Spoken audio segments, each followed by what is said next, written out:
오늘 우리가 다니엘서 5장 말씀을 함께 읽었습니다. 이 다니엘 5장에서는 벨사살이라고 하는 왕이 등장합니다. 이 벨사살이 그의 선대의 왕에 있었던, 곧 느부갓네살 왕에게 있었던 그 살아있는 교훈을 알면서도 자기 자신의 자리를 떠나서 교만하고 또 우상을 숭배하고 하나님을 거역하는 그 모습 때문에 그 잔치를 배설하는 자리에서 사람 손가락들이 나타나더니 이 회색벽에다가 글씨가 쓰여지는데 아무 글씨로 쓰여졌습니다. 그것으로 인하여 잔치 자리가 아주 삭막하고 무서운 그런 자리로 바뀌게 되면서 다니엘이 다시 초대되고 그 다니엘에서 그 뜻이 무엇인가가 밝혀지게 되고 돌이킬 기회가 없이 그날 밤에 벨사살 왕이 죽게 되면서 이 신바벨론 제국이 결국 역사 속에서 사라져버리는 그런 일이 있었다 하는 것에 대한 기록입니다. 우리가 바벨론 나라에 대해서는 선지자 이사야를 통해서 이 바벨론 나라에 대한 많은 예언들이 있었습니다. 그리고 실제적으로 바벨론 제국의 가장 중심부의 다니엘과 그의 친구들이 포로로 끌려가서 생활을 하게 되는데 바벨론 나라에 대한 묘사는 싹 생략이 되어버리죠. 우리가 좀 읽어온 말씀에 보니까 느부갓네살 왕에 대한 여러 사건들 우리가 살펴봤고 그 다음에 마지막에 다스렸던 벨사살에 대한 기록 하나 딱 남겨두고 바벨론에 대한 성경의 묘사가 없다는 겁니다. 이게 뭘 우리에게 보여줄까요?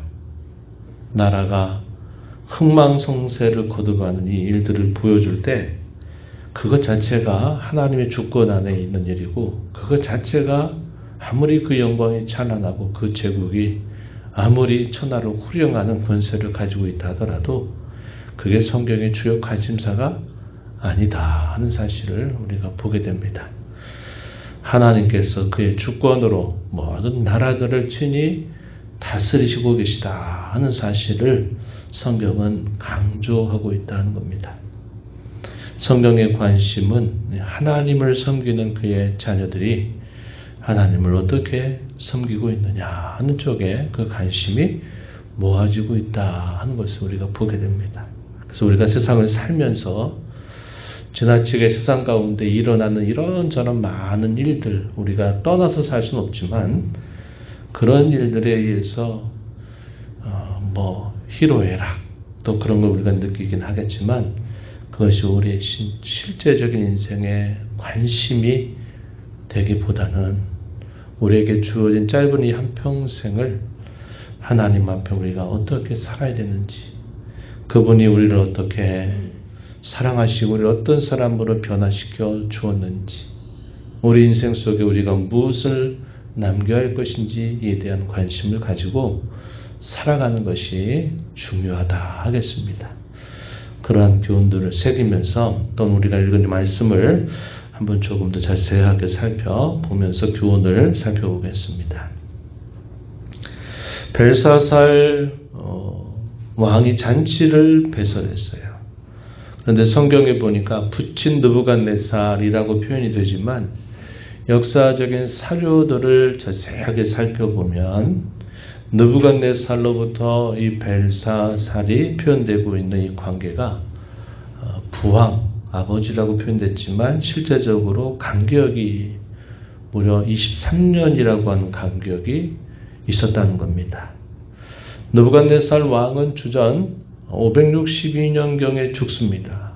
죽고 그리고 나서 이 벨사살이 죽게 되던 때가 언제냐? 주전 539년입니다. 그래서 쭉 계산을 해보면 약 23년이라고 하는 이 시간이 공백기간이 생기게 돼요. 그래서 왜 성경이 이렇게 표현해야 할 때 되게 아버지라고 하는 이 표현하고 있는 이 히브리어가 그것이 선조를 뜻하는 말이 되기도 한다 하는 겁니다. 그래서 그런 정도를 감안하고 보시는 것이 좋겠다 하는 겁니다.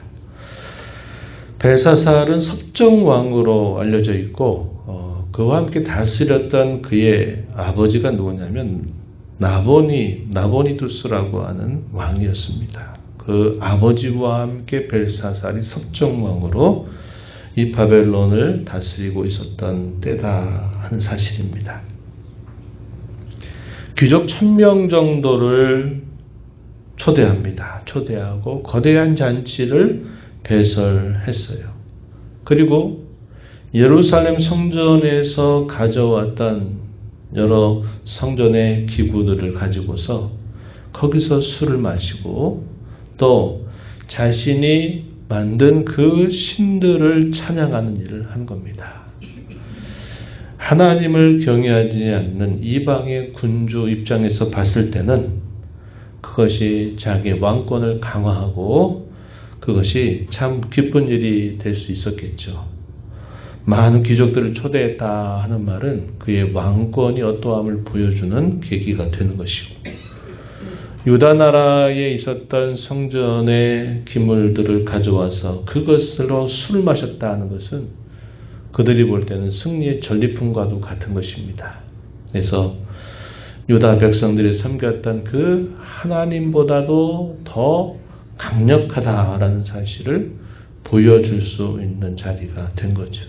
그리고 거기에 자기가 만든 신들을 찬양하는 것은 결국은 자기가 섬기는 그 신이 더 위대하다, 더 강하다라는 것을 공개적으로 보여주는 그런 자리였다 하는 겁니다. 믿지 않는 사람 입장에서 봤을 때는 아주 좋은 절호의 기회죠. 자기의 왕권을 더 강력하게 하고 자기가 섬기는 신이 얼마나 뛰어난가를 보여줄 수 있는 자리가 된 겁니다. 그런데 그것이 오래가지 못했다 하는 겁니다. 그들이 모여서 잔치하고 있는 중에 왕궁 촛대 맞은편 석회 벽에 사람의 손가락들이 갑자기 나타나더니요. 암호로 글씨를 쭉 써 내려가는 것을 본 겁니다. 얼마나 이 상황이 두려운 자리가 되었을까. 사람이 나타난 것도 아니고 사람의 손가락이 나타나더니 글씨, 아무 글씨가 쭉 쓰이는 것을 거기 모이는 사람들이 다 보게 되니까 그 잔치 자리가 완전히 두려운 자리로 무서움과 공포의 자리로 확 바뀌어버리게 된 것입니다. 즐겼던 얼굴빛은 변하고 생각은 번민하고 두려움에 깊이 사로잡힌 이 벨사살이 바빌론의 모든 지혜자들을 부릅니다. 그리고 이게 무엇을 뜻하는지 해석해내라 라고 명령을 내리면서 이게 무슨 뜻인가를 해석하는 사람이 있다면 그 사람에게 나라의 세 번째 자리를 삼아주겠다라고 약속을 합니다. 그러나 그 어느 누구도 이것을 해석하지 못하게 되면서 그 자리는 더욱더 두려움의 자리로 바뀌어버리게 된 것입니다. 9절 말씀을 한번 보십시오. 9절. 그러므로 벨사살 왕이 크게 번민하여 그의 얼굴빛이 변하였고 귀족들도 다 놀라니라. 그때에 왕비가 그 잔치 자리에 등장하면서 왕비가 하나의 권면을 합니다. 선친 느부갓네살 있을 때 이 다니엘이라고 하는 사람이 있었습니다. 이 사람이 어떤 사람이냐? 거룩한 신들의 영이 있는 사람이고 느부갓네살 왕이 박수들의 장으로 어른으로 삼았던 사람이라고 소개하면서 그 다니엘을 부르면 그가 그 해석을 알려줄 것입니다 라고 권면을 하게 됩니다. 그리고 마침내 다니엘을 불러들였어요. 내가 나의 부왕이 유다에서 사로잡아 온 유다 자손 중에 그 다니엘이 맞냐? 라고 묻습니다. 맞다고 대답을 하면서 이것에 대하여 네가 해석을 해주게 된다면 내가 너에게 자주옷을 입히고 금사슬을 너에게 줄 것이고 나라의 세 번째 통치자로 삼아주겠다. 말하자면 나보니두스 그의 아버지 그리고 섭정왕이었던 벨사살 그 다음에 다니엘 너를 그 자리에 앉히겠다라고 말합니다. 다니엘의 나이는 그때 약 80세 정도가 되었을 겁니다. 다니엘이 그런 예물에 관심이 없어요. 그러한 자리에 그가 있는 것 그에게 관심이 없는 겁니다. 그걸 복이라고 여기지 않는 것입니다. 그러면서 이 다니엘이 벨사살 왕에게 선대가 겪었던 교훈을 다시 그 자리에서 떠올려 주고 있어요. 18절부터 21절에 소개됩니다. 우리가 어제 읽었던 내용이죠. 느부갓네살이 경험했던 한 사건. 두 번째 꿈을 꾸면서 그의 위엄과 권세가 하늘을 찌를 듯이 그렇게 높았을 때 그가 교만하여져서 하나님을 알지 못했던 그에게 하나님께서 친히 그의 진정한 왕이 되신다. 하늘의 절대적인 군주가 되신다라는 사실을 깨닫게 하면서 7년석을 동안 왕궁에서 쫓겨나서 틀에서 들짐승처럼 지냈던 시간들이 있었던 것이고 그 7년이 되면서 그에게 총명이 돌아와서 내가 이렇게 높은 자로 알았더니 그것이 아니로구나. 나보다 훨씬 높으신 하늘의 군주가 계시구나 하는 사실을 깨닫게 되면서 그의 왕권이 다시 회복되는 그런 일이 있었던 거죠.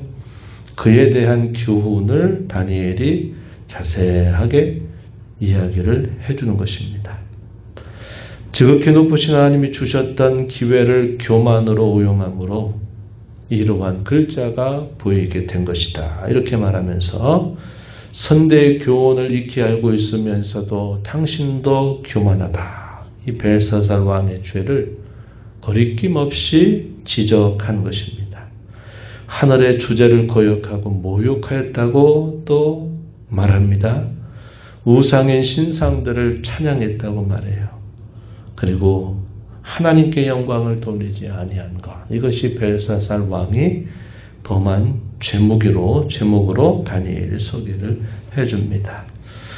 초대 말씀을 드렸지만 이 잔치를 배설하는 것을 이 벨사살은 자기가 얼마나 강력한 왕이고 자기가 섬기는 신이 얼마나 위대한가를 만방에 보이고자 하는 기회로 삼았지만 그것이 도리어 하나님을 모독하는 죄를 범한 것이라고 다니엘은 그대로 말한 것입니다. 그리고 나서 손가락으로 쓴 글자를 해석해 주는 말씀이 24절부터 28절입니다. 우리 많이 들어본 말이죠. 메네 데겔 우바르신. 이 말의 의미가 무슨 뜻이냐 풀어줍니다. 메네라는 말은 수를 세다라는 그런 의미입니다. 그걸 풀어주기를 당신의 나라의 시대를 세셨다. 끝나게 하신다. 이런 말로 설명을 해주고 데겔이라고 하는 말은 저울에 달다. 부족하다는 말입니다. 저울에 달았더니 무게가 기대치만큼 나가지 못하는 것을 표현하고 있는 겁니다. 베레스, 우베레신 그런데 우바라신 그런데 우바르신 하는데 우는 이 접속사입니다. 접속사. 그래서 중요한 말은 베레스라는 말에서 나왔는데 그 말이 나누다라는 말입니다. 나누다, 나누어진다. 그래서 그 의미를 뭐라고 설명하냐면 왕의 나라가 나뉘어서 메데와 바사에게 준 것이다. 이렇게 설명해서 그의 나라가 끝나게 되었다라는 사실을 말하는 겁니다.